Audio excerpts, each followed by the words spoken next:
You are now listening to Pull Hook Golf, an unfiltered golf podcast taking you inside the ropes with unfiltered stories, insights, analysis, and exclusive interviews. Welcome back, everybody, to Pull Hook Golf, the podcast. I'm Matt Cook. This is Bobby Brown, and this is episode number 75.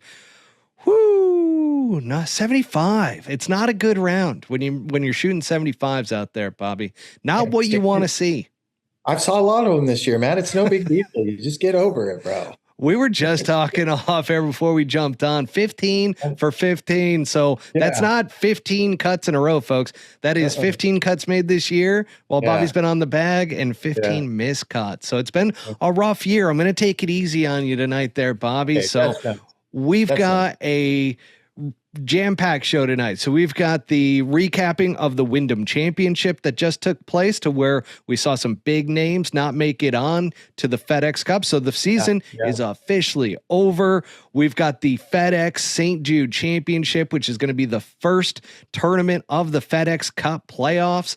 And then we're going to dive into the 2024 PGA Tour schedule that just came out with some signature events. So we're going to be talking about that. I hope you got your notes ready, Bobby. And then we're going to be diving in, lastly, into the Live Golf Greenbrier event. By the way, did you know that we were wrong last week when we said that they're going to go on another hiatus? They've got Bedminster coming up. Yeah, then they go for 5. Then they go. 5 yep. weeks. So we were one off.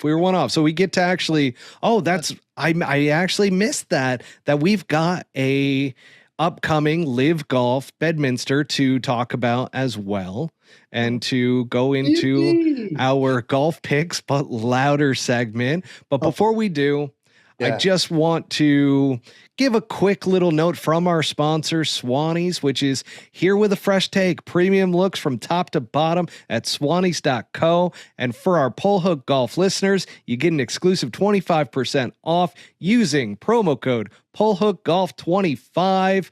You can see it on me right now. The hat is fresh if you're watching on Spotify or on YouTube.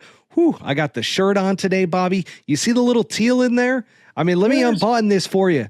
Little teal action. Yours is on the way. Where's mine? Yeah, yours is on the way. You got a package coming, buddy. I got you covered. Bro, did you see their new hood? They had this new hoodie out. I hate they sent it for golf clubs. They sent it.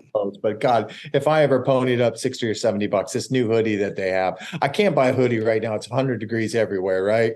Got a closet full, but there's always room for one more, Matt. Listen, there might be an episode next week to where I'm wearing that hoodie, because guess what? They did send it, and man, it is fresh. It is clean. Oh, I absolutely love it. So now on to our episode.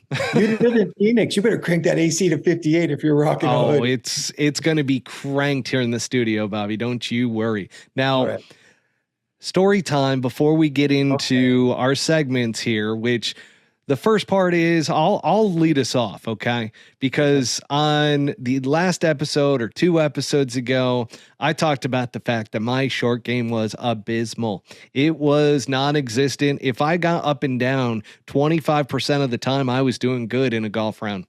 That's why I either shoot under par because I'm hitting all the greens, or I'm missing greens and I need to get up and down and I don't. So that ends up being an 80. Let me tell you, Bobby, Mike Correa, he ended up coming and having me down to the Raven here in South Phoenix. And boy, oh boy, we worked on some short game stuff. And he taught me some things that I've never known before. Now, I've worked with some of the top instructors in the game. Butch Harmon. I mean, you look at Andrew Getson, who's been Phil's. He's up at Greyhawk. And I worked with him during my mini tour days. Several people at the Butch Harmon facility. And I got to tell you, there was not a single instructor that has taught me short game this way. And all of a sudden I felt like I had touch. I was making crisp contact with the chips. So I got to give a quick little shout out to Mike Ray, because this is going to be a game changer moving forward. And it's a completely different technique, or at least in my head, it's a different technique. So if anybody's ever out in the Phoenix area and wants a great golf lesson from somebody who can speak it how it is, so not one of these to where it's like, oh, I've got this PGA golf professional box that I put everybody into, and you're going to get worse before you get better. I got better immediately. Now, Mike always says, he's like, man, you just pick up stuff so fast. So he loves working with me, but I'm telling you, I've worked with so many instructors. I know the good ones. I know the bad ones. Mike Ray is definitely one of the good ones. But Bobby, that is my short little recap to bring you up to speed with my short game right now. It wasn't short. It wasn't short. Yeah, it wasn't short at all. It was quite long, to be quite honest. But Bobby, talk to me about how your week wrapped up last week with SH, and what's going on moving forward here. Well, as I told you early in the week, we finished second in putting at the 3M, and Einstein showed up with the new putter in the bag, and we played it, and we finished about 120th in putting, and we finished a little better on the leaderboard. I'm going to say tied for 80 something, but I don't think we really had a chance, honestly, to tell you the truth. We kind of battled the first day. I think we shot one over. We had a couple 3 putts, no real mistakes. I mean, he hit a lot of greens, but he didn't hit a lot of fairways to start with. And you saw, if you were watching the telecast last week after the rain delay, you can see what happens, like, to Russell Henley when he made a couple bogeys. You drive in the rough here, you're probably going to make your share of bogeys. So we didn't do anything very good. And I never had the rush about like, oh, we're going to, maybe coming to work Friday morning, I thought it was going to be fine, but we made a quick bogey, but he just didn't do anything spectacular. He made some nice par saving putts, but we never really had any looks that were super duper close where I kept waiting for him to hit that run, that hit some kind of a staying patient, hit some kind of a run, and he never really hit any kind of a run. He didn't hit it horrible or anything like that. He just didn't get the ball in the hole, and he didn't score. And I would say that on Friday, we teed off on the backside, and obviously saw number 15 where Charlie Hoffman made the albatross. It's probably one of the easiest par fives on the PGA Tour if you drive it in the fairway.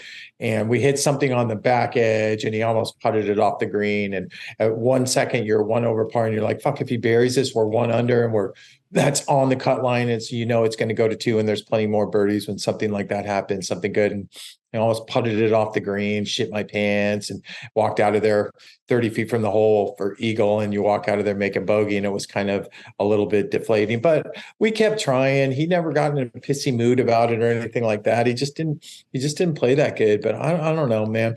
I don't get why, the scouting report on him from Micah and some other guys and from the Scotty Cameron guys is he loves switching putters all the time. And I just don't know I've never seen a great putter on the PGA Tour that changes putters a lot, right? They usually might bench one here and there, or going through what Rory or Scotty are going through. But Rory and Scotty can get away with that because they're Rory and Scotty, and they hit it so good. It doesn't matter what's in their hand. They're always probably going to be in contention. So I don't know. I didn't really want to talk shit to him about it. And I didn't want to say anything that he knew I didn't approve. He could feel it, but you don't want to be negative about it before the tournament starts and already giving him some kind of negative energy before he even hits a putt with the thing. But what the fuck's he thinking? What are you thinking, dude? It's a tough one, Bobby, because you know what?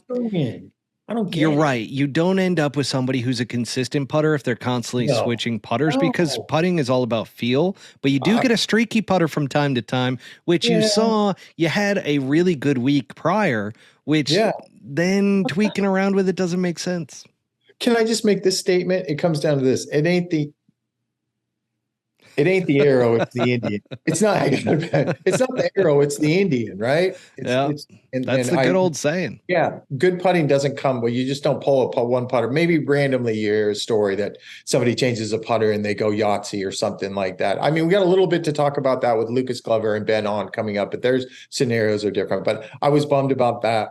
I told you, 2 months ago, I couldn't wait for this year to get over, quite honestly, because I've never had a year like that. You know, rough year for Bobby B. Hey, are you here for me, dude? I'm glad I'm here everybody for you. there needs to be here for me, but I couldn't wait for it to get over. So I'm back home. We never really even came close. We ended up finishing 83. And all you really wanted was a chance just to get to the weekend, because you can fucking play like a bat out of hell on the weekend and just start firing at everything. And if you crash and burn up in flames, at least you're having fun doing it. You're giving it an effort. I never got it that far. Obviously, it was my birthday last week, and Lori came up with the boys last week on Wednesday. How'd that go? It went awesome. Little birthday dinner at a place called Liberty Oak, this Liberty Oak Steakhouse in downtown Greensboro. He's a big golf guy. Anyways, he was a cool guy. He took care of our appetizers and our dessert. Listen, I was just happy to walk in there and see Lori and my boys, because I hadn't seen them in 3 weeks. So it was awesome. They kept super busy while I was the next day and a half, the next 2 days, only 2 days while I was working, did the zoo and some animal parks and science museums and that kind of stuff. But we drove back home, and I'm back home, and everything's great. I love being home. Love that. My boys are really into tennis right now. So we've been waking up at the crack of dawn every morning. We have a big tennis stadium over here around a couple blocks from me called the Credit One, where they play a big women's tournament, and they have all the courts outside, so we can go out and play on the courts and that kind of stuff. And it's kind of cool. I was a pretty good junior tennis player, nothing special. I won some matches, never played in high school or anything like that. But my kids are, well, you know what the strategy is when it's during the summer and you have a 6 and a 10-year-old. You tire the shit out of them. Yeah, and get them out there as much as possible. Start at 7 and you stay on the courts till 8:30 or 9. You come back, grab a snack, and then you go to the pool for 2 hours and throw the football around. And then you go on a bike ride. It's hotter than shit here in Charleston right now. And you just keep them busy, and you just chill, and you go to Whole Foods and go to Trader Joe's and you go to Publix and Costco. And the next thing you know, you're like, I just spent $1,000 in 72 hours. And the fridge looks empty, bro. I don't get it. I don't either. Inflation is a hell of a drug. That's what I've heard. Can I tell you something? I'm a Trader Joe's and Whole Foods expert. I am too. I go in and I get what I need to get. And I might randomly see something different that we've never gotten before, but I know where that bill falls all the time. Same. All the time. And my bill is it's been going up. I told Lori it's up 23 to 28%. Just because of prices. I'll drive 30 minutes out of the way to go get Costco gas now. I'm over it. Trader Joe's, I noticed the same thing. And I've been meaning to ask you if your bill has just exponentially gone up, because mine has. Yes. It's unbelievable. We went into Trader Joe's 2 or 3 days ago, and it's usually $140 some, and it was like $184. And I didn't add anything special, maybe a couple of their cheapy candles and some whipped cream or something like that. But it was the standard shit we always get. So anyways, I'm not doing much. You know, the fall series, Matt, doesn't start until the second week of September. We go back to Napa, and he has already gone back home to Korea. I will tell you this.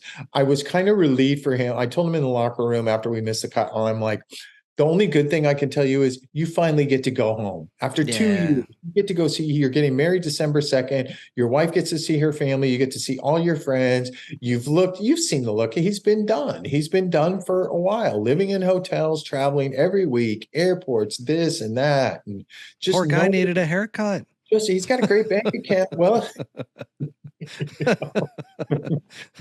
going to get the Sung Jae fade now. Yeah, there we go.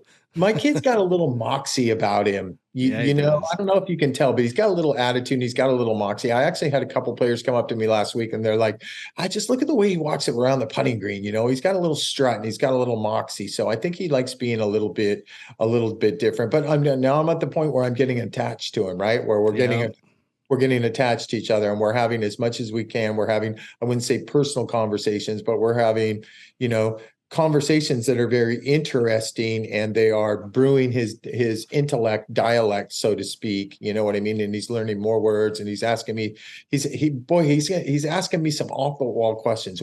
Here's a random one. We were at 3M, and he goes, he always goes like this. When I know it's a tough one, he goes, I have a question. And I'm like, I have answer.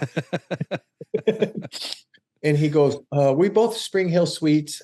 Your water feel funny in the shower? And I'm like, it does feel a little funny, but I thought it was the body wash. Usually I bring my own body wash, but you know how some body wash or soap or shampoo can get you've been in hotels when you were on the road playing. Oh, absolutely. Greasy and slimy and you can't get it off. And I'm like, I think it's a shampoo. And he's like, no, not true. I custom shampoo. He's telling me he has custom shampoo. And I'm like, conditioner? He's like, custom. I'm like, body wash?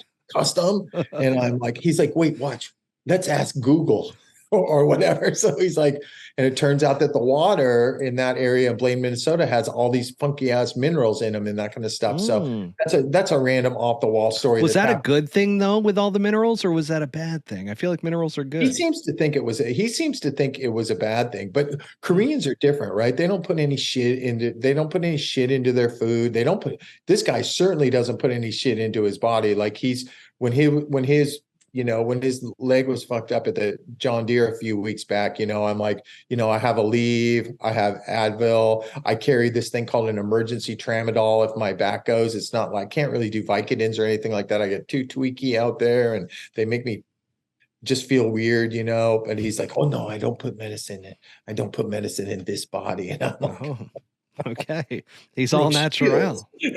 Brooke Shields. But it's funny. He comes in, it's not like I'm checking him out or anything, but I can tell under that shirt. And then the gym time he does, he's ripped, right? He is an athlete, but he comes in early in shorts and t-shirts and stuff like that. And he goes and works out at the golf course. And then I'm in the locker room and I had to babysit him. Basically, he doesn't want to go anywhere by himself. And I'm waiting and I'm watching him take off his shirt and put on the other shirt. And I'm like, no wonder this guy is so good out of the rough.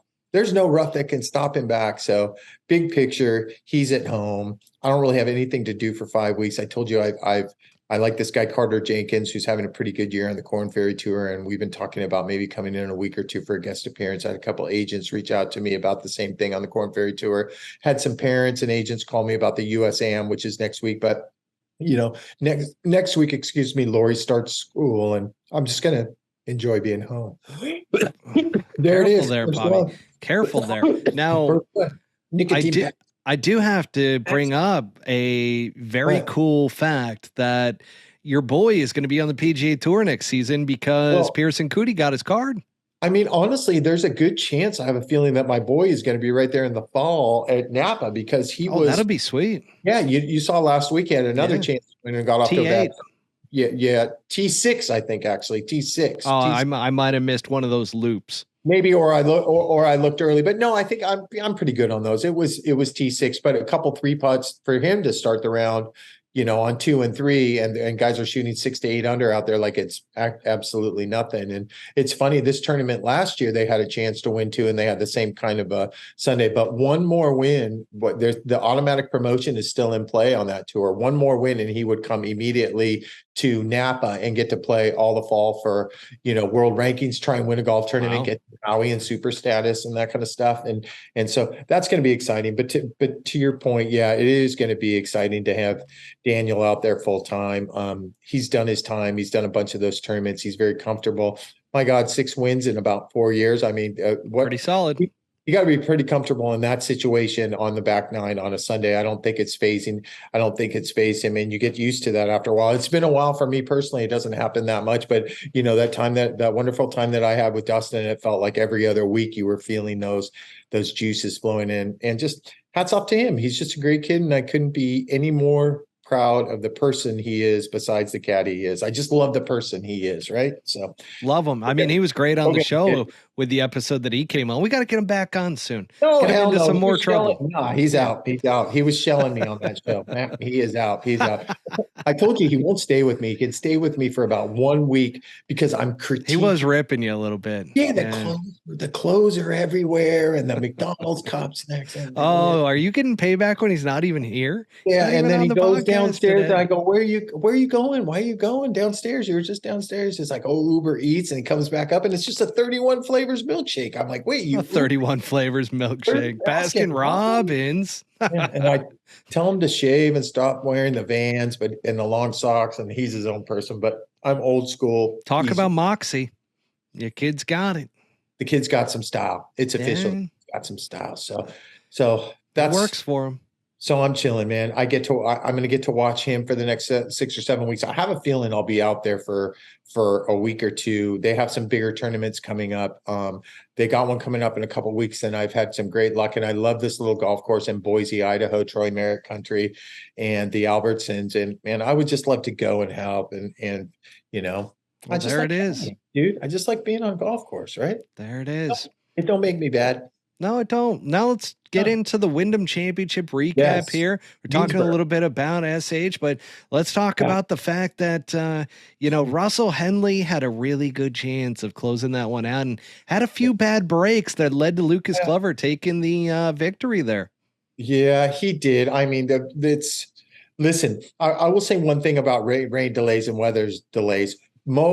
They help some guys and they hurt some guys, right? They're big in match play. They're not as big in stroke play. But when Russell Henley's in a groove like that and he's looking, like it's going to be a 2-horse race, and then they come back right out of you're not in the same frame of mind. You're not into the flow of the round, how quick the groups are moving and that kind of stuff. You've sat around the locker room or player dining and you've had a chance to analyze the situation and it's sticking in instead of staying in your own zone out there. It can be detrimental for some, but let's be honest. He didn't hit a bad shot into 16 and they all spin down into the same area. And to get into that divot like that was just bad luck. And quite honestly, it was a pretty good bogey to get out of there. But obviously that carried over to the next tee shot, which isn't easy, but it's not difficult, and he hit it in the right rough on 17 and missed the green there, had to come out sideways. And you could just, I think this is the second time in the last 2 or 3 years that Russell Henley has had this thing. He's basically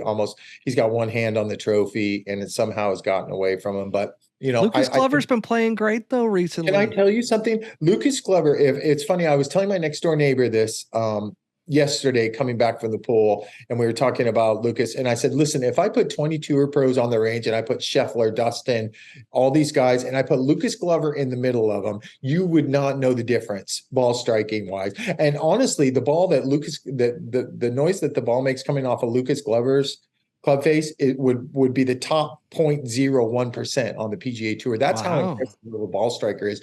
But he's had the yips for 10 years. And I'm telling you, this broomstick is starting its lab golf. Scotty started it. Lab golf is huge. They're starting to have a rep out there now. They had a rep in Reno because I told you my guy was tooling around with the broomstick. And he's very close with Ben on. Do you know if you bet the broomstick, it was a broomstick exacta last week. Ben on finished tied for second. Who'd have known that? The two guys with the broomstick. Yeah. I know who started the week with the broomstick, but I don't think he ended the week with the broomstick because he was experimenting, man, he said, with a bunch of different stuff. But the fact is guys get the yips. Troy Merritt's going through the yips right now. But for Lucas Glover to have him, for self-admittedly tell you, I don't know what's happening with tap ins. And it's always with tap ins with Lucas, with that right arm, when the right hand would start flinching. My God, he missed that 11-inch putt at that tournament some years ago that made national headlines. But you just couldn't root. 20 years that guy's been out there. 20 years he shakes everybody's hands. He looks everybody in the eye. He asks them how their day is going. You have a model PGA Tour player and a model PGA Tour person, but just person in general right there winning. And I couldn't be any happier. And anybody that sits in that locker room or that caddy room couldn't be any happier for him to win a tournament. And his caddy, Tommy Lamb, who's done, it's been out here for forever back and forth with nothing but great players. Stricker, Davis, Love, you name it. He's had all the best in. He's just getting a little bit older, but I loved his interview too after Saturday. It kind of gave me the feel like he was actually going to win. Mm-hmm. He was asked by I believe it was Amanda Baloney. I forget her new last name. My apologies. I'm not snooping down to your level here. No, back up for a second.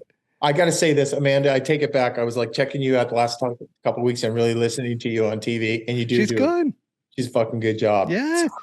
Sorry, phony baloney. I take you out of that category. Yeah. Now, I will say this: when you play in Wednesday Pro-Ams like you did at Crave Ranch in Dallas, and you're sucking down those Bloody Marys like that, there's 3 groups waiting behind you, lady. Keep it moving.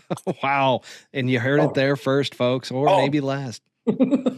But she asked him after the round on Saturday, you've won before on tour. I forget what the exact question was, but it was basically along the lines of, what do you do to prepare to potentially win tomorrow? And he basically said, listen, this is one of the most difficult games in the world. I've been out here doing it for 20 plus years.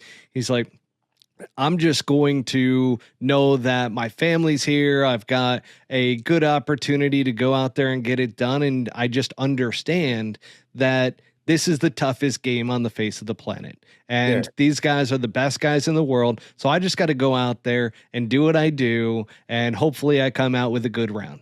And like, it Well, was just so truthful and honest. And you felt the genuineness from him, that it wasn't a BS answer or somebody who's like, you know, got the bravado of, oh yeah, I'm going out there, I'm going to win, I'll get perfect sleep tonight, and my game's in perfect shape, blah, blah, blah. He's like, man, hopefully I got it, you know, and hopefully it all kind of connects and comes together.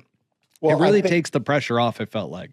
Yeah, and I think a veteran knows something like that. And I think you just described Lucas Glover in more words than I could ever describe him. He's real, he gets it, he understands it, he doesn't expect anything, nothing's giving to you. And it was what a great story, you know? You got to win to get in, right? Yeah.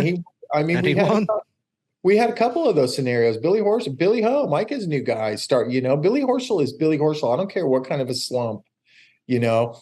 I know that when Billy was talking to Micah about taking that job and me flipping to SH Kim, that Billy told Micah, he goes, man, that kid's going to be a good player. He's such a good ball striker and that kind of stuff. And you know, I told Micah, I go, Billy Horschel is Billy Horschel. He's won a FedEx Cup event. He cannot be a ghost. He could be a ghost for a year or 2 years, and then he's going to win something by, you know, 5 shots or something like that. I've seen him do it a couple times over. So he had his chance, and he had a terrible day on Sunday, but that's what this tournament is really about, right? It used to be about getting in the 125, but it's about, you know, the bubble watching and the guys that actually. That was okay, but I feel like it was anticlimactic. It was boring as shit, man. Yeah. With only 7 guys. Listen, number one, with only 70 guys, it's not the same. Even though you have Justin Thomas and Adam Scott, who finished just literally outside the number by, I think, 9 points and 20 points respectively.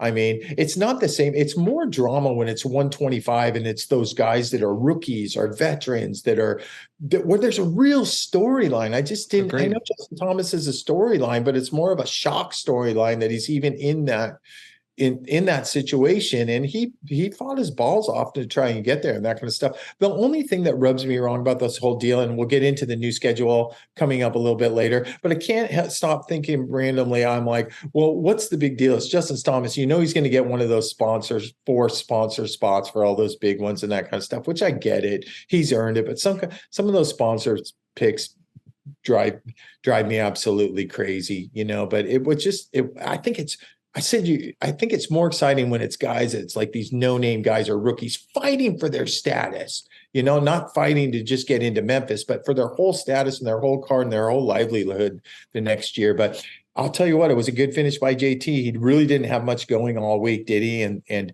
you know, man, 9 times out of 10, that chip shot on 18 goes in, and dude, he gets beat by 9 points. I mean, it wasn't even, I couldn't even tell you finished 70, but I think it was Ben Griffin, but there was no real drama between Ben Griffin, Vincent Norman, or JJ Spawn, that 67, 68, and 69 number where, you know, I know they were showing it on the leaderboard, they were scrolling and that kind of stuff, but I felt like they did a better job when it was the top 125, and they would tell you exactly what every pot made and that kind of stuff. All like Steve Sands used to do way back at East Lake for the Tour Championship. You remember he'd have the board out and shit like that. But I loved all of that. I mean, I thought it was great theater and really led to everything. I mean, Live Golf has destroyed a lot of things, and this happens to be one of them, to where it's the top 70 players, and then it gets cut down to the top 50 after next week. So it's kind of, we're in an interesting situation with the PGA Tour and this whole thing, because with Tiger joining the board, but hang on a second. I just had a thought that came in as you mentioned the name Steve Sands. Did you see that priceless moment when Camilo? Oh my gosh, that was fantastic. Where Camilo's mic is up and it's attached to the headset. So he starts talking, doing a little bit of analysis, and all of a sudden Steve Sands knocks it down for him. What a class move. And Camilo, they kept the camera on him in the, at least the Instagram clip that I saw, and Camilo kept going, thanks, man, thanks. He was like, it was just a classy move. I love that. So going back to the PGA Tour board and everything with, you know, Tiger joining, and now, I mean, the question is, that comes from that is, are they going to get this deal through, or is Tiger going to potentially help block that whole thing from going through? Apparently they have till the end of the year to get this all done, is what I've heard. Can I tell you, you missed the news flash that broke in the last couple hours. Oh, snap. Andy Pasner from the PGA Tour, who was basically second in command, resigned. And Andy Pasner's been with the tour for 30 years. And I almost wanted to send him a text and that kind of stuff, because Andy Pasner was a little bit like Jay, like he actually talked to you and looked at you and asked you how your day was going and what could we do better and that kind of stuff. But for a guy like that, after 30 years to resign, just, I don't know, man. Tough. Something's weird. I mean, Jason Gore has taken a big position with the PGA Tour, but you could technically say that Andy Pasner was second in command of the whole PGA Tour. So something is definitely brewing. Something's awry, Bobby. Something is awry. You know, I mean, they could squeeze guys out too. I understand that with Jason Gore coming into a new position, maybe getting more hands off with the players. But I mean, honestly, my instinct says that something's out of control and Andy doesn't agree with something, and he's made millions of dollars, and he's going to probably play golf for the rest of his life. But he was a great guy. Hey, did I tell you I had a Jay Monahan moment last week where I kind of talked to him just randomly? No. We were an alternate for the Wednesday Pro-Am, and I was walking into the caddy thing, and I was chit-chatting with somebody, and I was walking to the range or whatever, and this guy's like walking towards me and he's staring at me, you know, and I'm like, oh, who's this dude? And I look up and it's Jay, right? I don't know if you're supposed to call him Commissioner or Jay, but I call him Jay. And I'm like, oh, hey, Jay, what's up? He's like, oh, hey. We shook hands. Great handshake, looking you right in the eye. And I'm like, how you feeling? He's like, oh, man, I'm doing good. Thanks for asking, and that kind of stuff. And I just looked at him. I go, let's fucking go, Jay, like that. And I don't know if there are people standing around or anything like that. He couldn't verbalize what he wanted to say, but he got like 6 inches from my face and he goes, let's fucking go. Like that. Wow, a Jay Monahan moment. Yeah, and the whole time home, I'm thinking, am I supposed to call him Commissioner? Because he's just Jay. The commish. I mean, you can call him anything you want. You're Bobby Brown. Sure. You're Bobby Brown. You're Bobby Bizzle. Jay, why are we running out of Titleist Pro V Reds? Yeah. Why? What is with that? Tell Titleist, tell these tournaments to order more. But anyways, thumbs up with Andy Pasner. So I don't know. Is the Red Pro V the one to go with, Bobby? Yeah, I think so. I mean, plenty of guys play the blacks, but I mean, I play the blacks, but I'm due for a change. 70 or 80% of the tour player, Titleist staff guys or Titleist ball guys play the Reds. I mean, we're literally running out of them. You have to go hoard them and hide them in your golf bag, or your guys going to get posted up on the range late in the year for like 10 minutes. Folks. I don't know. They have 4 or 5 different golf balls. I don't even know what the star or the dash is. The left dash. Yeah, I got this, but I got a buddy who I give golf popular. To, and he's like, can you get any left dash? And I'm like, oh yeah, let me just walk into the fucking amateurs love it. I was actually playing last weekend, and all of a sudden this guy in the group that we had one single that joined, and he had the left dash ball. And one of the guys in the group, that he mixed up the balls and he had it, and he's like, oh, shoot, I got to give this back to you. It's a left dash. And the guy's like, oh, no, I got a ton of them. You take it. And like, there was this back and forth that took place to where he's like, no way, man. This ball, this left dash is absolutely incredible. I got to give it back to you.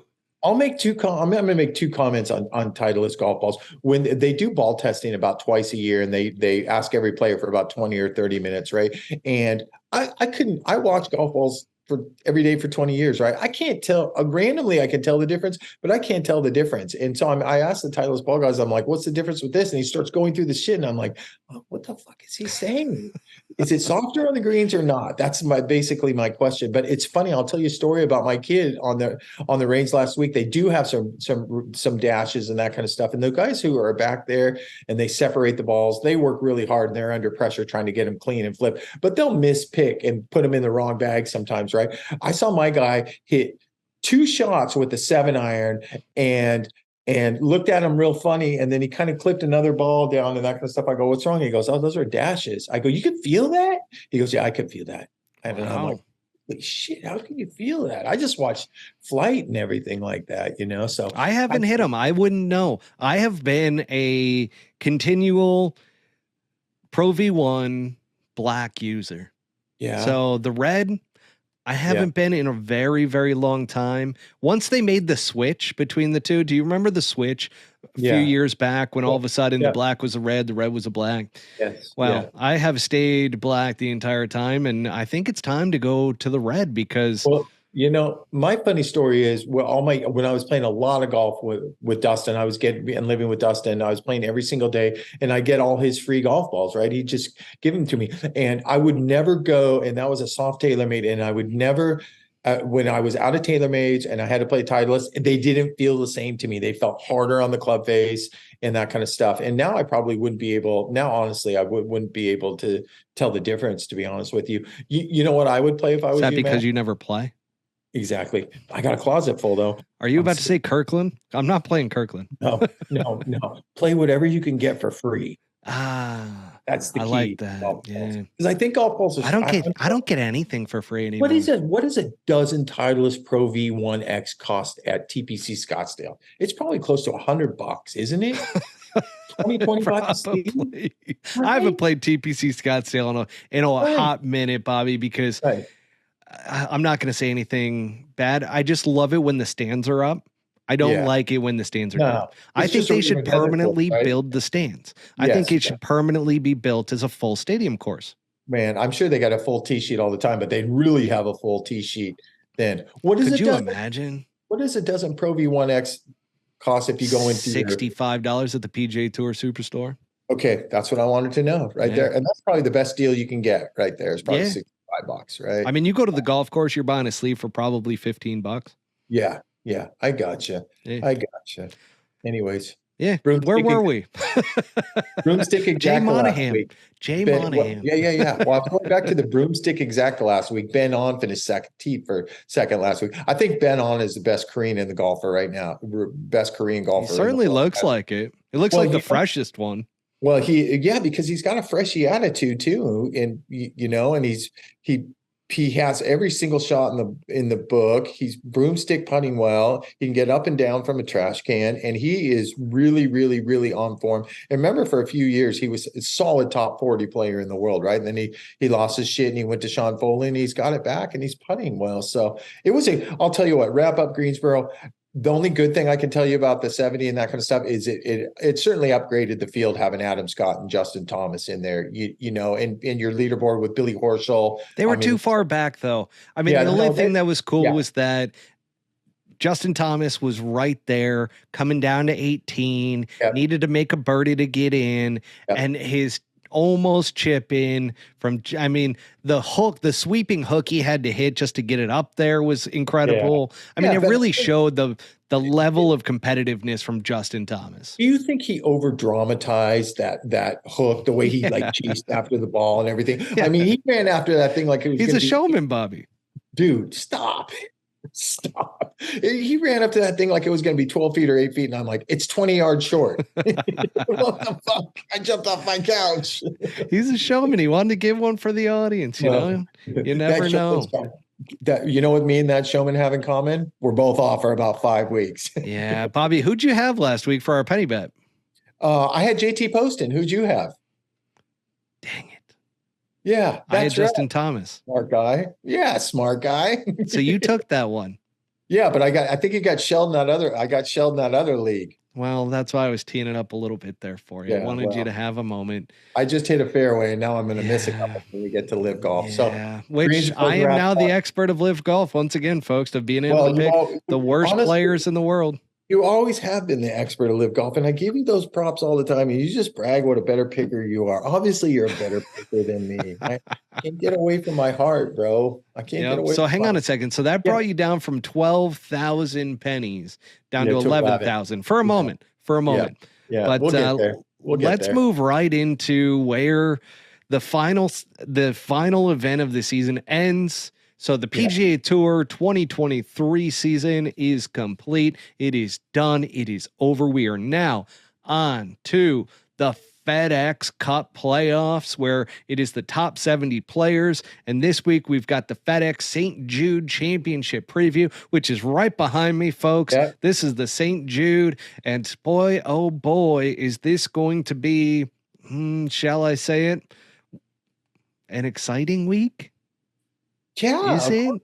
Yeah, of course it's going to be an exciting week. Remember last year when we had this tournament, it wasn't exciting because it was the shell shock of all the live guys not being on the range, and the Cam Smith drama was going down last week too, right? Where he actually skipped the next FedEx Cup event, the top 50 event, to announce that he was going to play the Tour Championship and jump to live. But do you know if anybody's not showing up to this one? No, they're all there.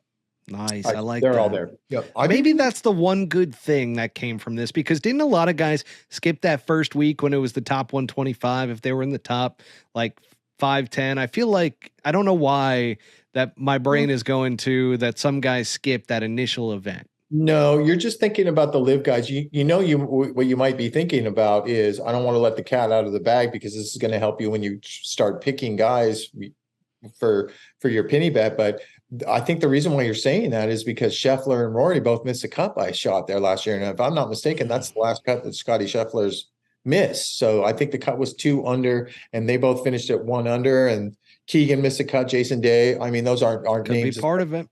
That might be part of it, but no, nobody, I don't think anybody really skipped anything. It was just the fact that, Dustin and Koepka and that crew and the Latinos. That's probably it. I mean, I just had that feeling that it's like, oh, guys were skipping that week, but it probably was. You're right. The whole live golf deal. Now, Bobby, tell me about this golf course. Yeah, it's awesome. It's awesome. It's hard as shit. It's Bermuda, it's Bermuda head to toe. It can get, it's very hot. So conditions wise, it can be very physically and demanding on players. You definitely got to hit it in the fairway there. I do believe it's a first tee shot golf course. You can attack when you get in the fairway. It's got some great par threes.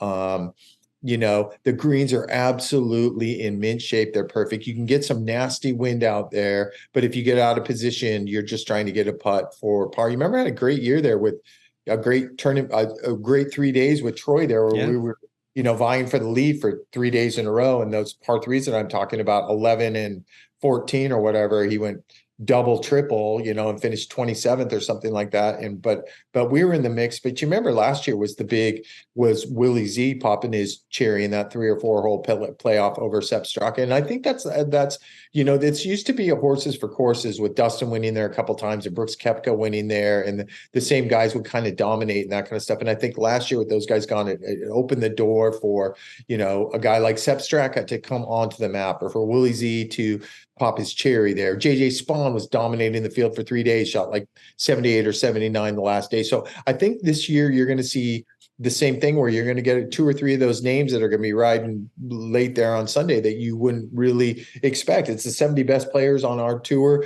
I mean, even though Willie Z won it last year, John Rahm was close, Colin was close, Finau was right there. I think they were all tied for 5th. Siwoo shot 62 or 63 the first day there. How about this? Lucas Glover finished 3rd there last year. Brian Harmon finished 3rd there last year. So I think anybody's, remember I went on record after we got paired with Sungjae over the weekend there last year. And I'm like, Sungjae, I remember I told you a while ago, Sungjae's going to win the Tour Championship one year. He's going to win Eastlake. And my other one, I predicted he was going to win this one at Memphis. I don't know how well he's swinging. He did grind out a tie for T14 last week, but it's going to be super exciting. I'll tell you what I think the angle is I know they're not getting much wind, but I think they're going to get some wind on Thursday. So I'm thinking an earlier morning tee time on Thursday might hold some kind of an advantage, but there's some pucker up shots there. And there's a lot of pucker up shots there on Sunday. And brother, I ain't talking about just those par threes that can kill you, but that tee shot right there behind you on 18 there's room when you're standing out on the fairway, but when you're standing on that tee, you don't see that much room. There have been, more than a couple tour players that have had a nice solid lead standing on that tee and gave the tournament away Sunday on the last hole and the last tee shot. So, I think it's going to be super exciting, and we need a little puff right now. I don't feel like, hey, Liv was great and everything last week. I don't. We'll get to it. Yeah, we'll get to it. But I feel like we need another shot in the arm on the PGA Tour, because there was a lot of drama going on there last year. You remember Hudson Swafford? They were fighting that legal case last year to try and get into the FedEx Cup playoffs, remember, in San Francisco. And I think Hud Swafford or Taylor Gooch were actually parked outside the golf course, somebody was saying, waiting for their agents to call them and say, hey, you won the lawsuit, you can go play. And that never transpired. So the crazy year continues, but I look for a super exciting event on a super great golf course. We need it. We need it, Bobby. We need a solid big event. I feel like there's been kind of a letdown since the Open Championship.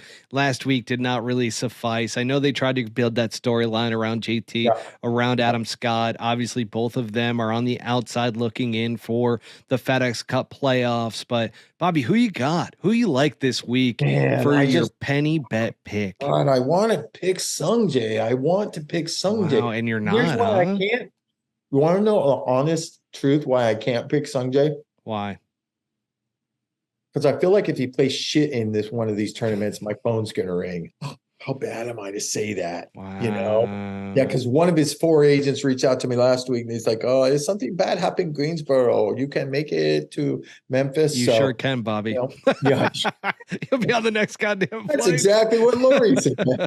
That's exactly what my Lori said. You get one phone call only. I don't care how much he's offering you or what the low percentage is. You're going. You're 100% going. I mean, I don't care about past relationships, current relationships, friendships, any type of ships. This is a chance to win millions. I don't know who to pick. I'm very confused right now, but I'll tell you what'll make me not confused. Let's do an A bet and a B bet. Oh, you love these. I love the A's and the B's. Let's do the A's and the B's. Okay. So would you put Brian Harmon now in the A group? Yes. Okay, I'm going to take Brian Harmon then in the A group. Wow. Hasn't picked up a golf club in probably 2 weeks, but I'm going to take. Dang it. That was actually my pick. So really? I'm going to flip it on you, and I'm going to go with the guy you didn't want, which was Sungjae. Okay. Gotcha. Hope you get hammered. I do too. Next PGA Tour event. FedEx event. Okay, B group. Do I still pick or do you pick out of the B group? I get to pick, luckily, because I believe the last time we did a B group, I won. Yeah, you probably did. I always get that cheap lead with the A group, and then I'm going to go with a guy who was up there last year. Oh, don't do it. Don't take my guy. Towards the top. Don't take my guy. I am going to go with Sepp Straka. Oh, man. Is he B group, bro? Yeah. All right, I'm going to go with JJ Spawn. That was my other one. Okay. That was my other one. So good. So well, look, we have been doing penny bets so long that we basically are stealing each other's bets. Well done. Yeah. I mean, there's a lot of people to pick, but we all know about stealing people's players. Liv, Steeler, Matt, Cook. Should have a Discord. Matt Cook. I did nothing wrong. I did nothing wrong. Nothing at all. No, you just won that. You won at the right time and decided. I did. I flipped it around and look what happened. Mongolian reversal, bro. Yeah. Listen, it's a hell of a wrestling move. So I pulled that off. Well, guess what? Now we get a quick little mid-roll break for Swannies and for a contest that we're going to have around the Swannies gear. So, Bobby, I'm going to be posting the gear that I got. When you get your gear, because you'll be home for a couple weeks, hopefully, maybe not. But that being said, Pull Hook listeners, listen up. Because we've got something exciting for all of you who recently upgraded your style with Swannies using our special promo code PullHookGolf25. Get ready to show off that fresh look because we want to see it. So here's the deal. Simply snap a pic of your Swannies gear, whether it's on or off. Don't really care. Obviously, we don't want to see you with the clothes off, but if you want to lay it out on your bed or whatever, you're not one of those guys likes to take a selfie. That's completely fine. But we want you to create an Instagram story with it. Make sure to tag at Pullhook Golf and at Swannies Golf in that story. And here's the best part. By doing this, you're automatically entered for a chance to win an exclusive Pull Hook Golf hat. Now, these things have been like wildfire out there. We have not had a new order that has gone out or has come in recently. So we just put in a brand new order for these things. I mean, we literally have sold out multiple times. So now, not only will you be rocking your new Swanee style, but you might also get a chance to top it off with our signature hat. So get creative, have fun, and let's flood Instagram with the freshest golf looks out there. Can't wait to see all your entries. Now back to the show, Bobby. And boy, do we have a great little segment here, which is unveiling the 2024 PGA Tour schedule. Yes. I hope you have your notes going on because we've got 8 new signature events. Yeah, we do. Crush me. Are you? They crushed me. Pebble's one of them. Yeah. Hilton Head's one of them. My 2 favorite golf courses, my 2 favorite tournaments. But listen, I looked over the schedule. The schedule doesn't change. The only change in the schedule is obviously these upgraded events. 3 of them are going to have cuts. Yes, the top 50 guys get in, but also they are saying that it's going to probably be between 70 and 80 guys. So there's a little light at the end of the tunnel for us regular guys, because you can, there's sponsors. My guy would never get a sponsor's exemption pick unless CJ Cup was one of those. I will say that the only mystery in that is there's an open date there and there's no CJ Cup. Did you notice that? Yeah, open date, there's no CJ Cup, but I am connected to the Koreans. I didn't know if you knew that or not, but apparently that open date, you're hearing it first on Swanee sponsored Pull Hook Golf. That open date you see on that is going to be the CJ Cup, and it's actually going to go to Craig Ranch. It's actually going to go to Craig Ranch, where we play the old Byron Nelson tournament. Well, it was an AT&T Byron Nelson tournament. So I think that's the only fill in. I will say that obviously Honda did not renew their sponsorship, but we are going to have a tournament still there at that golf course. Yeah, they said they're waiting for a new title sponsor. Yeah, a new title sponsor. But I don't think there were any surprises to me about it whatsoever. I mean, we pretty much knew what the designated events were. Probably bummed out for Scottsdale that Scottsdale's not going to be a designated event this year, because you were a $20 million purse last year, weren't you? Yeah, you were one of those big purses last year, but maybe it's a bummer.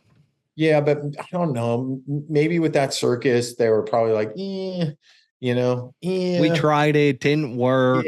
Let's press on. But I'm more interested to get some more information on how you play your way if you're outside the top 50. Like, I'm reading about what the swing 5 is. Have you heard about the swing 5 players? That's, when the first one comes up, that's the current FedEx Cup leader for the first 3 events, or dating back to so-and-so. There's all these swing numbers where you can get in and that kind of stuff. And obviously, JT and Adam Scott, is that your dog?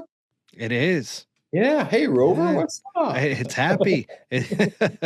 Remember, I got the Golden Doodle Happy and the Fish Gilmore. Yeah. Good old Happy and Gilmore. Dogs. So anyways, I'm really more interested in that, to see how you can, play your way in. The funny thing for me is there's 7 or 8 events in the fall coming up where you can do some damage and get in and possibly lock up getting into one of those events. Obviously somebody is going to lock up, and his agent was telling me playing 3 for sure, maybe 4. So the first 3 being Napa, Jackson, Mississippi, Vegas, the 4th one being Zozo, being in Japan, and then he's going to miss 3 or 4. And now I'm starting to think about that, and I'm like, boy, it's going to take a little bit to catch up in terms of some points. The flip side of that is, for all of these designated events, it seems to me that there's an opposite field event happening that weekend too. Like, there's a new one in Myrtle Beach coming up next year. And so you'll have plenty of opportunities to try.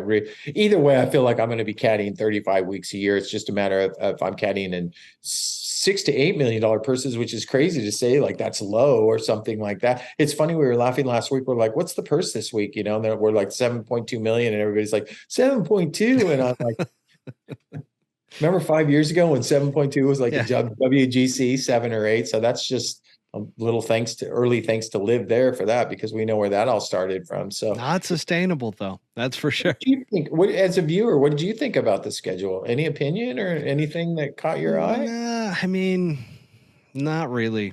No. The only thing that was kind of a bummer was, from a personal side, with knowing that you're on the bag for SH, and I'm thinking he's going to be within that top 80 players, right? Yeah. Sure. That are going to be in there. And then you got some of those swing categories as well for the top 5 players that are within the top 70 or top 80. I don't know. I just would hate to see a situation like what we're dealing with right now, to where like a Justin Thomas or an Adam Scott or somebody with a big name isn't in one of those events because they're ranked lower than that. So it'll be interesting to see how this all plays out. I am disappointed to see that the FedEx Cup isn't changing and going back to 125. It's going to stay at the 70 and then go down to 50 again. I will say this, things are very fluid on the PGA Tour. That could change at any time. It's funny, the last 3 weeks where we're like, oh, they could change it to 90 at any moment, and everybody would be ecstatic about it. I'll tell you the one thing a little bit, obviously Pebble's like my spot, so when I saw I knew Pebble was going to become one, but I didn't really believe it. And they still have the amateur part, and I don't. So, excuse me. So the deal is they're going to play. What are they going to play? Spyglass and MPCC Thursday and Friday, and then they're just going to play Pebble alone Saturday and Sunday over the weekend. And the amateurs, the celebrities, will only play the first 2 days. But honestly, I mean, a designated event with.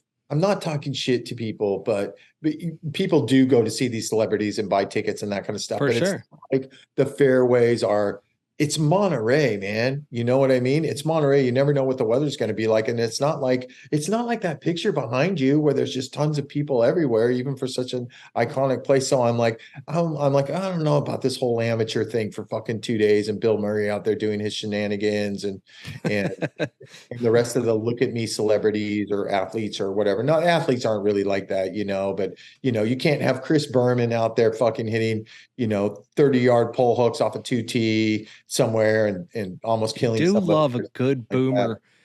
Yeah, just boomer. pull hooking the crap out of it. I love that. But did you notice that while Pebble is 80, that every other field size for the next 7 signature events is between 70 to 80? There's not a distinct number. Yeah. Well, that's because I think they're gonna fill in with these swing guys. The next 10 and the swing 5. That's what they're calling them for 15 next members. 10, the swing 5, 4 sponsors, exemptions. I mean, you can put Judson Thomas and Adam Scott in. Did you just call him Judson Thomas? Did I? I don't know. My bathroom's running behind. How's that Zin patch? My bathroom's. I got a plumber coming from 11 to 1 tomorrow. I need to be home. I got a $300 water bill. You hate to hear that. 300. It's usually 168. Yeah, that's a lot, Bobby. Jeez, Bobby, what's going on there? I'm blaming the kids. Lori sent me the bill. She's like, the water bill's 300. And I'm like, yeah, I'm at the Spring Hill Suites. What are you doing over there? Your kids to the age to where they just turn on a hot shower for a good 45 minutes? No, I think it's the boys' toilet upstairs keeps running and running and running, right? So I'm like turning the water down in the back, and I think I got it fixed, and then I hear it in the morning, and then this little baby behind me in the bottom level is like, oh, it's just fucking with me right now. All right, what else? All right, so we went over the 2024 PGA Tour schedule with the 8 signature events, kind of explained a little bit about the next 10, the swing 5, they got all these names for it now. Yeah. I feel like a full swing documentary is coming soon based off of that. We'll see. But let's get into our favorite topic, which is Live Golf and Greenbrier. Great little golf tournament out there in West Virginia. I mean, I remember they have not changed the carpet, by the way, in the Greenbrier. It's those bright green leaves for the past 20 years. I mean, when I was literally in college, I went there. My buddy, his parents owned a house in West Virginia, so we would go out there from time to time. And sure enough, he loved the Greenbrier. So we would always go down there, hang out, play golf. They have a bowling alley in there, which is kind of neat. Casino. They got a casino. Yeah, I mean, there's some good stuff in there, but there is. That decor is just horrendous. So they had a bunch of promo going on out there with the live guys, and they were, I mean, even the Torque GC were like jumping on couches and stuff I saw. And then you got the Majestics doing a little weird dancing as they were walking in. There's so much promo going on around Live Golf trying to get this thing hyped. But I will tell you this, I was watching the actual broadcast on TV on the CW, and some of these commercials are funny, man. They've got some obscure sponsors filling up some air on the actual, because before I just watched it on the app. Now I actually pulled it up on the CW and was watching it. And that was an interesting thing to see, but there's so much bravado behind Live Golf still. I'm like, guys, I know. You essentially have a deal with the PGA Tour right now to where it sounds like you're going to survive potentially. So can you just drop like all this stuff as the greatest event that's ever taken place? Like all these big, huge, like the grandiose type of talk and speech just drives me absolutely nuts. That's why it was really refreshing talking with Neil Hubman from the LAGC, the Los Angeles Golf Club, the part of the new TGL League. Did you catch that interview that I did with him? Come on, No. Bobby. Oh, you got to catch up, buddy. That was a good one because Can we I talk a tell you, lot about the tech and am everything, but he was very busy. humble.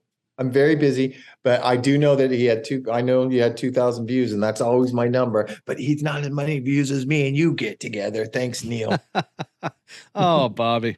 No, but it is on my it's on my to-do list. I actually have it texted to myself. I text myself messages now on the phone and hope that I don't read them, because sometimes I look at it like 3 days later and I'm like, oh shit, I was supposed to get the brakes done on the car. It's good that you're figuring out how to deal with that dementia. Now, let me feel back in. Good old AARP.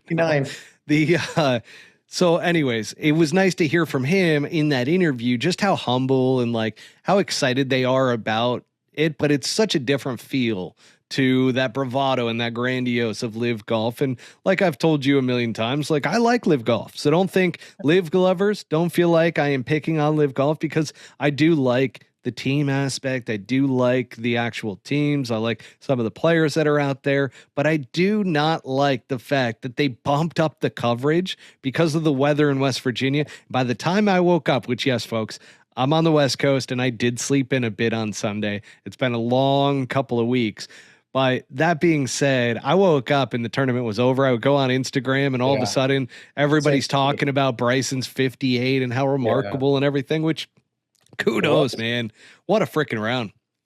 I mean, 58's 58's 58.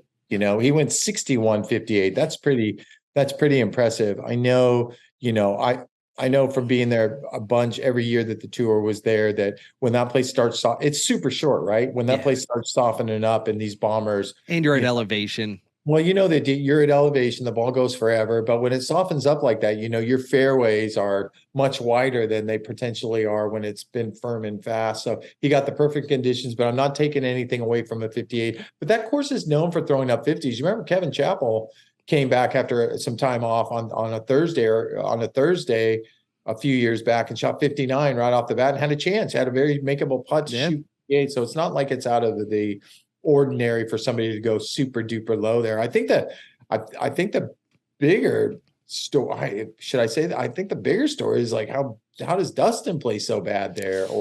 But then I started thinking about it. I'm like, oh, Pauline is there. They have a casino. There's alcohol. Maybe he was a little bit taking your like shots, that. Huh? Love that. That wasn't really a shot. That's a fact, huh? That's an experienced comment, is what that is. Experienced comment. So I don't know. Maybe he's just wasn't in the mood to play golf, but that should be a course that he could definitely manhandle when he's playing his best. But I gotta, I don't like Bryson. We all know that, but I got to take my hats off to him. 61-58 to drain that bomb on number 9. On number 18, that par 3. That's a good hole to finish on. And obviously I think he hit the wrong club in there because he was nowhere near pin high, but he walked out there with 58, 4 million big ones. And I was reading that he's got a new crank driver in the bag, that long drive company.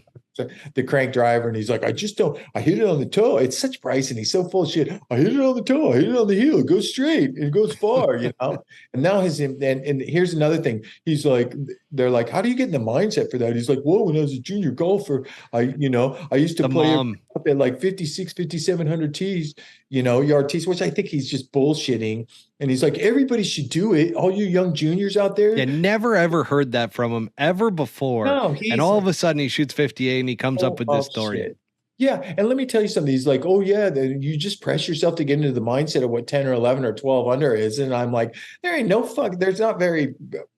what junior golfer goes out and plays from 5,800 yards and is still going to shoot 10 or 11 or 12 under? I'm sorry. I just don't think. I thought that was a bullshit Bryson comment.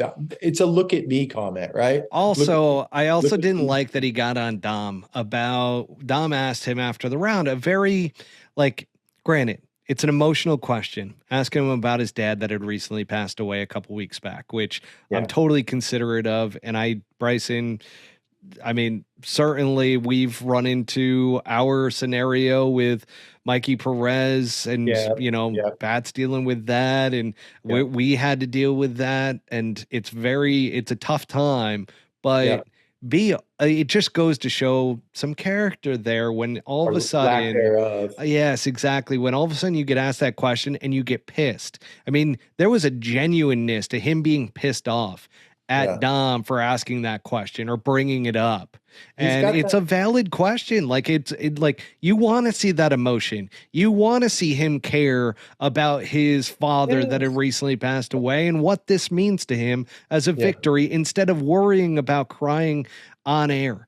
Like, well, that's the evilness in him, right? That's the evilness. You saw it when he caught the rope. Yeah.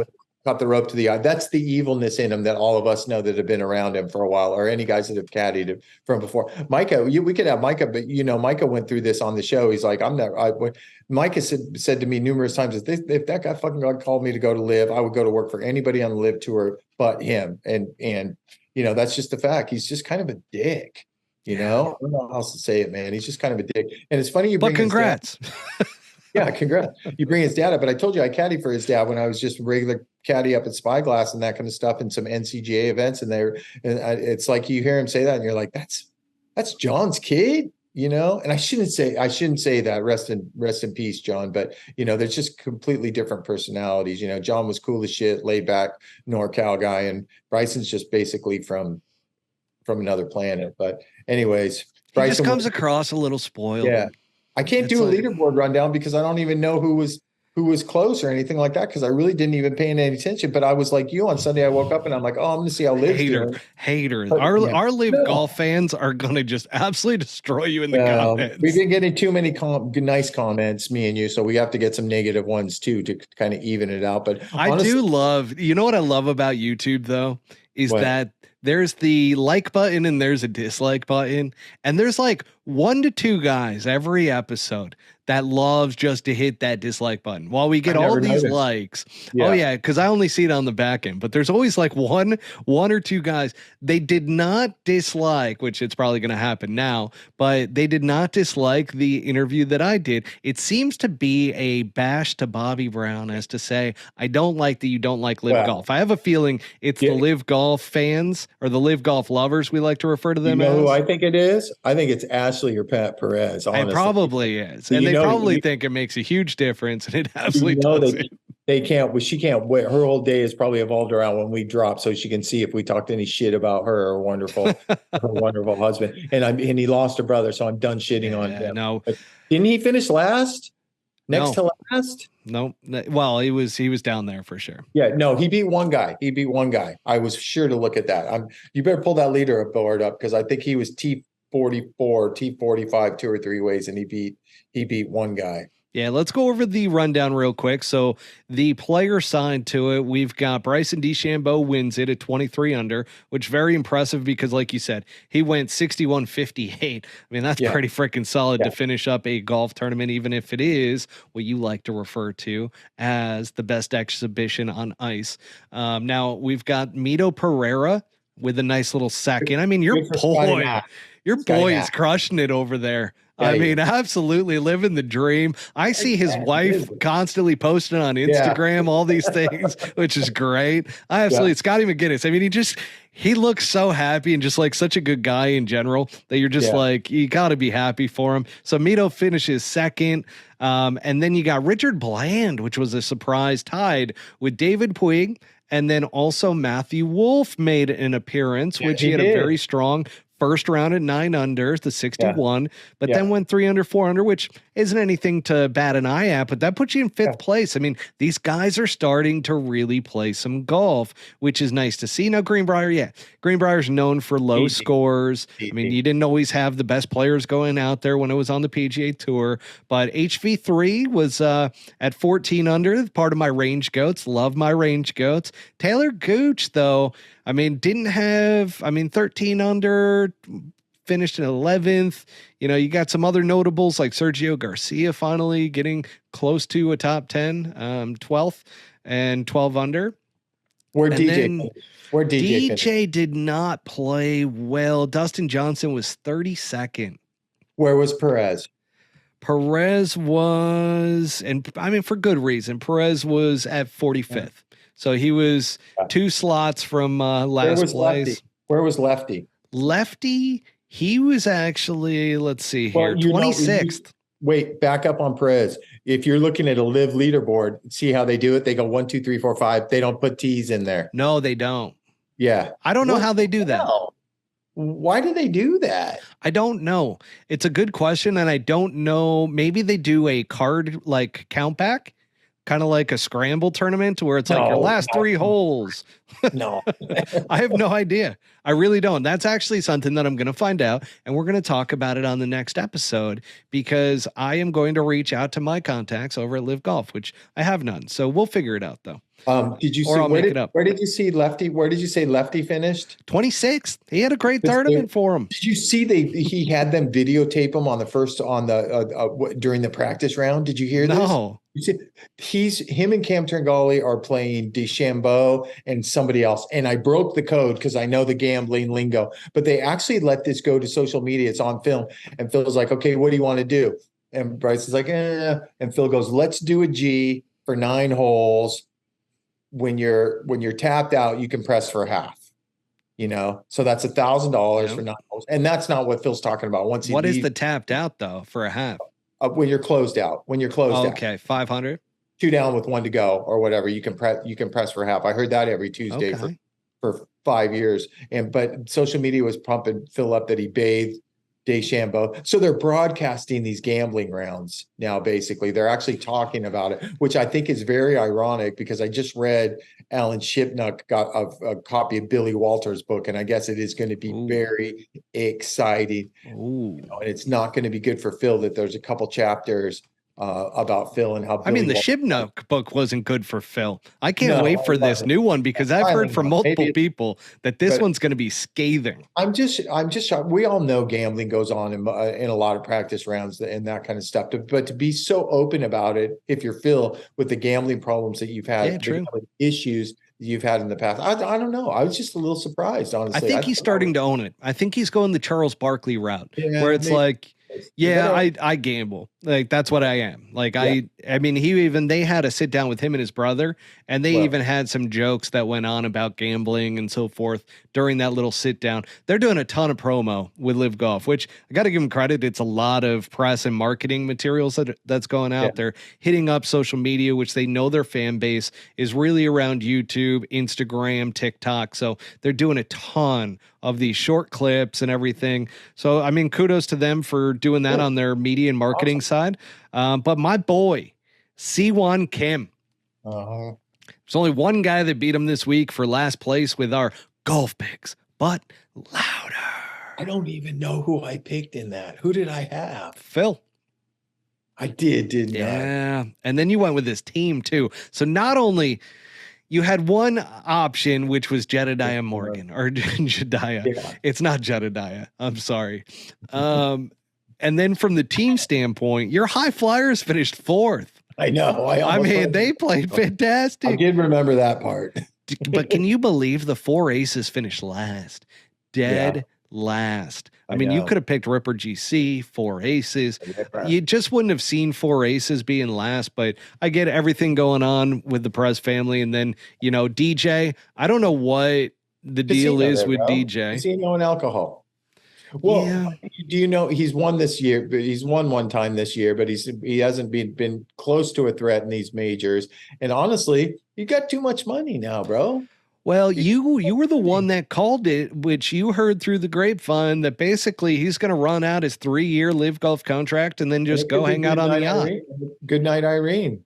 I'm going to go out on that boat, Bob. And it makes sense. I mean, it just fits his personality. I don't think it really is something where, I mean, I think Paulino, it was more about him winning golf tournaments than he is. Well, my range goats finished in sixth, right? I mean, that whole full swing documentary, she's like, wait till you see what my husband's going to do next. And it's like, okay, he hasn't done much. But you're going to be 1-800 NetJets on a Friday night. I did notice though that he's losing a bit of poundage. I mean, they record a couple clips of him in the gym working out. So he's a big man. He's an athlete. Yep. He definitely is. But we got Bedminster coming up. Hang on a second. So I picked the Ironhead. So yes, folks, our golf picks, but louder. I swept it. I crushed it in pure live golf bravado. I am the best golf picks, but louder champion of all time in the entire universe. I am the best. So there's my bravado that goes along with the broadcast and everything. Oh, you missed it on the broadcast. They were talking about how could you not have Taylor Gooch on the Ryder Cup team, blah, blah, blah. Like they're already planning for him not to be on it. Yes. So why would he be on it? He hasn't really popped a grape at any of the majors. He's dominating live, but that's 40 some guys. It's probably actually 16 or 18 real guys that he's beating, right? And even let me tell you something. I'm really close friends with Brian Smitty, who's Zach Johnson's caddy. He doesn't like to give a lot of info about the Ryder Cup team and that kind of stuff. But I've said, live guys and get picks. And he's like, all I got to say is they better qualify. They better qualify via points. So listen. Well, it seemed like they got that memo, Bobby, because they were trashing the fact that how can you not have Taylor Gooch on the team? How could you not have some of these other players? Like they were going out. How do you not have a Bryson DeChambeau on there? And that's before Bryson went off on his whole deal. Really, the only one that didn't mention was Brooks, which he qualifies. Well, Brooks is going to qualify. And honestly, and the guys want him. Bryson hasn't done shit for 2 years until last week, until 3 rounds in Greenbrier when it was soaking wet and a super short golf course. I mean, I remember not that long ago, you and I were sitting there talking, what is wrong with Bryson DeChambeau? Well, yeah, of course. And let me tell you something. Things have changed in the American locker room. They don't want that cancer in the team room anymore. They don't want anybody that's all about them. They don't want a Patrick Reed or a Bryson. I'm not putting Taylor in that category at all because he's the furthest from that. You know what I mean? He would be a team guy, but he is not, Taylor Gooch is an awesome, fantastic player, but I just don't think he's a Ryder Cup player. And these guys ain't going to get picked. The only one that would get picked would be Dustin because everybody likes Dustin and they know what a powerhouse he is. That would be the only pick. So these guys are just, whacking that keyboard. Do you think these guys that tweet that stuff like Live Golf Latest and Live Golf Nation, do you think that they work for Live Golf, or do you think they're just Bobby Brown or Matt Cook who just put this thing up and they're fans of Live? Do you think they're paid to do that? I think they're somewhat related in terms of like somebody that is a part of Live Golf. I think there's some type of connection there. Okay, obviously. Because and then like the Live enthusiast, they end up having all these photos and everything, so that like they had the signed card, like a picture of it and whatnot. So they're obviously getting text messages from somebody who is involved. So I have a feeling there's those close personal ties, which is why a lot of their stuff that they post and everything is so, once again, grandiose and kind of ridiculous, but ridiculous. All right. Picks. Golf picks, but louder. Well, we got Bedminster, my friend. Well, we just covered the results from Golf Picks, but louder, which I won both. So not much doing there. So I'm up to sweet 13,000 pennies, folks. Yes. Live, and that's going to be a heavy bag that comes onto my doorstep one day of pennies. Now, Live Golf Bedminster is what we have this week. This is a real golf course. I actually love Bedminster. Who won it last year? That's DJ a good question. He won Boston. Let's go back. I don't know if I can go back on the Live Golf site. Surprise. I don't think I can. Pull up anything you want from 2004 on the PGA Tour site. Yeah, let's see if they don't have anything about last year's tournament on here that I can see, at least in under the pressure of being on with you right now and trying to find it. No. So we're just going to say that, gosh, I don't remember who won. It wasn't DJ though, because the only tournament he won last year was Boston. Gotcha. Was it Stenson? It might have been Stenson. I think it was Stenson. But I think DJ was in the mix late with Stenson, wasn't he? I think so, because that's a great course for DJ. Yeah. Like you need to be long. You need to be accurate, especially off of the tee. There's a lot of trouble you can get into. But if you put it in course, right? It is. Yeah, it's Trump Bedminster. I've been out there numerous times, being in New York and living in New York City.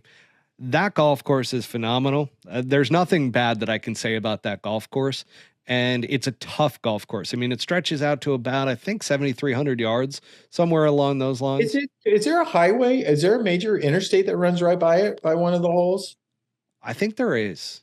Yeah, I think I've driven by. They got some fescue out there and stuff. Yes, they have fescue and everything. I think I've driven by it. It is a good looking golf course from the interstate. So here we go, folks. I mean, I'm going to go. We got golf picks, but louder. Individual. Yeah. This is going to be a bit of a shock. No, it's not. He happened to finish. Don't bait me like that. He happened to finish in the last two last week. And I'm going to go Siwon Kim. Okay. Who you got? Jedediah Morgan. Yeehaw. I just see overalls and an Amish man coming out of that name, but it's Jedediah. How do you spell that? Jedediah. Jedediah Morgan. Oh, I'm writing it down. It's Jedediah. Jedediah. Yeah. Make sure you get that extra D in there. Jedediah. Jedediah. Okay? He has a house down on the ridge. He pants for gold. You know, anybody listening that has the name of Jedediah is definitely going to give a thumbs down on YouTube this week. That's sorry, sure. Ashley. Now, we've also got the teams, which once again, this is going to be a shocker. Okay. I'm going to stick with my flow state right now, which is the Ironheads GC. Is that Kevin Na's team? It sure is, Bobby. Yeah, that's another one you stole from me. Are you going to go with Jedediah Morgan's team? Well, is he on Phil Mickelson's team? Ooh, no, he's not. Who's on his team? So his team is the Ripper GC with Cam Smith. Oh. Matt Jones and Mark Leishman. No, I'm going with Lefty's team. Oh, you're going High Flyers. Yeah, Lefty ain't going to drive it on the map out there. Oh, the good old High Flyers, which, by the way, I don't know if it's always been this way, but I feel like they truncated the name. It's now HY Flyers as a entire one word. Yeah. So I don't know if it was like that before, but it's like that now. I just noticed it'll be back. As soon as Phil buys a piece of a cannabis company in California, it'll be back to the High Flyers. That good old High Flyers. We're getting real high. Okay. All right. Well, Bobby, I'll tell you this. I mean, that pretty much wraps it up. One last quick thing for our golf enthusiasts that are listening right now, the live lovers, our pull hook golf fans. If you want to step up your game in style, head over to swannies.co and use our exclusive promo code pullhookgolf25 for 25% off your entire order. Bobby, I've been getting a lot of text messages from a lot of friends that have been listening to the show that all of a sudden purchased and they just got their gear. And all of a sudden they're like, man, this is the best materials. And I'm telling you, I'm wearing it right now. Dude, I need that. Partially recycled. You know which hoodie I'm talking about? Not the one that goes all the way up. Yeah. Perfect. I need that hoodie. That's what they sent me. I've got that. Good. I'm going to wear it next week. I'm going to jack up the AC to 58 degrees like when you asked. It's going to be 116 degrees out. It's not going to be environmentally friendly, which that's okay. It's offsets because their materials and their clothes are partially recycled bottles. Did they send you the Swannies beanie? The beanie with the swan on it? Oh, no, man, just that would be a great match. The hat, the shirt. But if you look at the shirt closely, I mean, we've got outdoor trees, we got fires. I mean, I love camping, so this is a great shirt which has a lot of camping things on it, and it also just screams Arizona. I absolutely love it. You want to know something? Yeah, you know what I'm thinking about doing next week? What's that? I have a couple iconic Swannies flat bill hats in my closet still. I might rock a Swannies flat bill.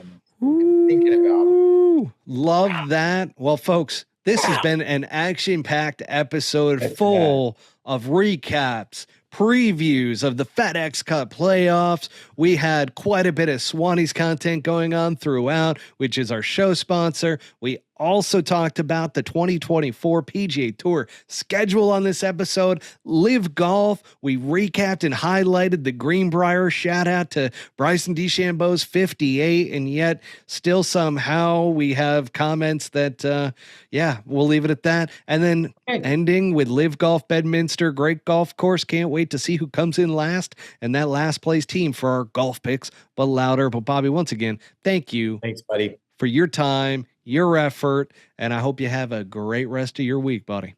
See you, buddy. See you next week. Thank you for tuning in to Season 2 of the Pull Hook Golf Podcast. Make sure to hit subscribe and go to www.pullhookgolf.com for more information.